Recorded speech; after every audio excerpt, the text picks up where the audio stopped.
ইফতারি সামনে রেখে দোয়া কবুল হয়, বিশ্বাস হয়? কি সামনে রেখে?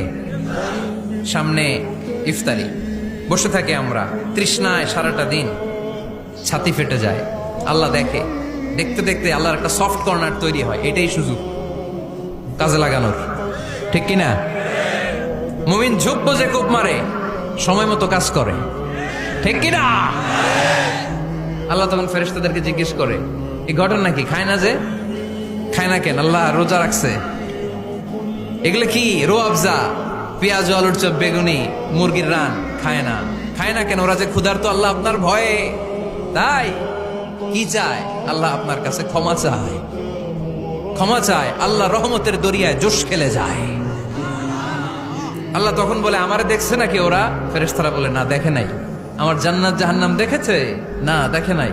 আমারে না দেখে, জান্নাত জাহান্নাম না দেখে আমার এত ভয় করে। যাও, আজকের এই রোজার বিনিময়ে এখন বান্দা যা চাইবে সব কবুল করে নেব।